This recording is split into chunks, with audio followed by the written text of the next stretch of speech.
e fia fo e to e ofo alofa ma whaata alofa atu le nei fiafi. Ina ua whapena fo i ona ai o au mga luenga o le nei vai a sa. Tātou ale whaatasi ai le vi inga ma le whaafitahi i le atua. Ono o lona alofa ma lona ngalelei. O ia tai mai eilo so i fua ma lo mātou wola. Lea ua tātou wau li ai le whaapoponga o le tātou whaasoa. Po le tātou whaamatalanga ia fiafi o asto nai te tasi. E whaatau lea ia o onga le kalesia katoliko malona whaatua tuanga. Mātou te fia ia whaata lofa antu le pa io le au staulanga ma le tua insa. Ia i maise fo i le nofa woto ma e whai tofi o le lotu. Whaata lofa antu i so se whaafia ngainga i so se whata whai taulanga. Ai maise fo i le loa loa lo tātou watu nuu mai lava i maunga te tele se ia pa ia maunga iti. Ma loa fua ai la ua maua le leifo yaso i le alofa ma le anga le leo le atua.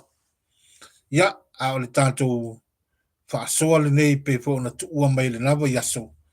Ia o le vaenga lua o le whaamatalaina o le taulanga pa ia o le MISASA. Pe o na whaamatala atu le lava yaso. Le tā ua o le taulanga pa ia o le MISASA. A wa o le talo numero tasi lea ma sili le lalolangi le nei. Le tau o le perfect prayer. O le perfect prayer i lunga o le fonga ele o le taulanga pa ia o le MISASA. Ona o le taulanga pa ia o le MISASA i le ngata o le taulanga lo tātou o lii. Ai o le au wina atu foi. O le au whaatua tua ma le nu o le atua. E o e whawhanga le lalolangi le sakala meta pa ia o le Eucharistia. Ia le laua mai au no tātou whaasoa ma whaamatala vaenga mua lua o le taulanga pa ia o le MISASA.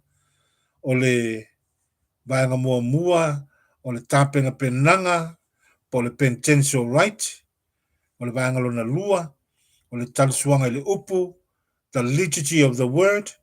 Ia a lewa tātou se mai i le vaenga lona tolu. Ia o le sacramento o le Eucharistia, the liturgy of the Holy Eucharist. O le vaenga lona tolu la leo o le taulanga pa ia o le MISASA pe ona whaamatala atu. Le tāua o le tātou tā pena ma sauniuni o tātou tangata tino ma fau ma le anganga ia ona whetalai mai leo le atua mo i tātou ia ona soolo le ma lo tātou tali sua le tino ma le toto pa ia o le tātou o li. Mana tua foi la pe ona whai atu. O le sacramento o le Eucharistia na whaavai Yesu i le afe au pito lunga i le pō o le paseka ia po le talisuanga mule Yesu malona o apostolo. Lea lava e tele na whaapea mai tātou o le taulanga tongi ola lo tātou o lii sa whaatino i lunga i kāle vārio. Ia le fo umana whaamatalantu e le ai. O le taulanga tongi ola na saunia i le atua lava ia. E ala ia Yesu ke riso lo nalo na amata i le afe au pito lunga. Lea na ia whaonga i nai le whalawa ma le waina e whaapa ia ma li ua e vea maona tino, maona toto, a nganga, maona i tua. E whai lea ma tātou tau mawhatanga o le ola e whaapavau, pe ona whai atu. Na tuuina Yesu le pule i lona o apostolo, po ulua i o staulanga e to sifuruma le to ulua. E lātou te whaawau ai o na whaatino le sauninga lea. O le whaapa ia ina o le areto tofi ia mawhawhanga i le nu o le atua.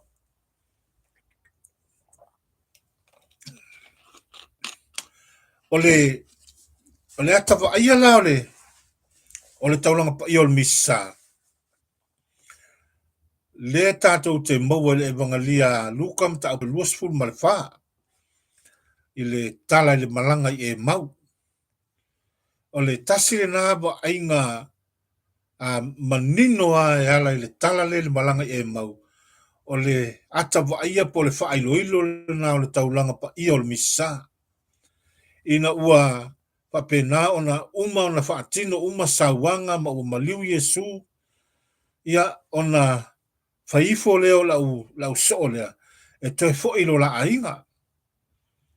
Le tāpena penanga sa tāpena pena Yesu nei tangata. A le ua ngalo wha na saunoanga mana polomisi. Le la ua manatu e toi fo ilo la nuu malo la ainga. Ma ua wha peane ia, le aile tātou mea awhai. Le ua maliu le tangata sao tātou wha moe moe ma wha atua. O la ngona o le tangata le eise wha moe moe. O mawhauwhaunga le tangata le wha atua tua. Le na mafuai. O na toi foi. Peitai, ia, le tātou te maua le talafa mena whapua sei, o na maliu ana Yesu mo lātou sāba wali whaatas. O le atawa aiala le nā, o le tāpena penanga o le apostolo, o tangata le eise wha moe moe, o tangata ua oti anganga, lea ua toi foi ma sāba wali atu ilo lātou nuu. A ua maliu ana Yesu mo lātou sāba wali. Le atawa aiala nā le polsesi o le na whaamtala tu rasi talwai. O le polsesio o le whailunga o tātou o le ekalesia whaimalanga. Le ekalesia folau. Le tātou te whaimalanga anga i atu i kanana fou o le langi lea ma le ola e whaababa. Ia, wa umale, le whamai wa umana alu savalinga. A o alu pere savalinga.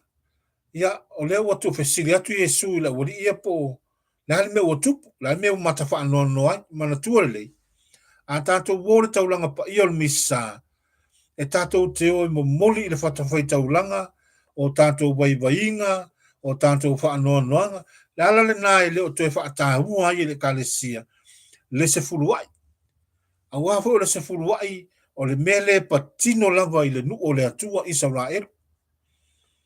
Na mafua foi ona whaile tu la whololo le se furuai, ina ia tausi ai le tuainga lo salevi le se fululu e tuainga le wa fai ma la wostaulanga e le so la tu tofi e le ni o la tu ele e le ni fanua nga lulu ai ai wa fai la se fulu ai e watu e tuainga e se fulu malatas e tausi lo la tu uso lea o levi malana whanau le wa fai ma wostaulanga mo la tu ilo la tu tua a ole vai taula le nei ina ua a fio mai le atua ma liu tangata ma maliu ma ua toi fo i atu i le langi.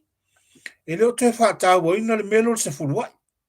O wafo se fuluai ia sa wha apitoa mo tangata i Sabrae. Au tātou la. E mana o mia le atua o tātou tangata ato o toa. Wa umau na tapena le atua le taulanga e le toi iai seisi taulanga i talatu ma luma mai o le taulanga le naa. O le taulanga le nā e le whaatu sa lia se taulanga se tangata. O le tātou matafa i oila, a tātou wōle taulanga pa i o le misa, tātou te oe ave e o tātou waiwainga, ave o tātou tangata le ato o toa, ave o tātou tangata anga sala ma le ngau i, a watu i lunga le whatu taulanga, o ai lai ei le tamai mā moe le pōna, e ala i le a reto ma le waina. E a reto ma le waina le nā, e a watu ma e mo tātou tangata le ato o toa ma le whaatau vai. Whaatase ma tātou ta talo ma mana onga, tu umai lunga le whaitaulanga.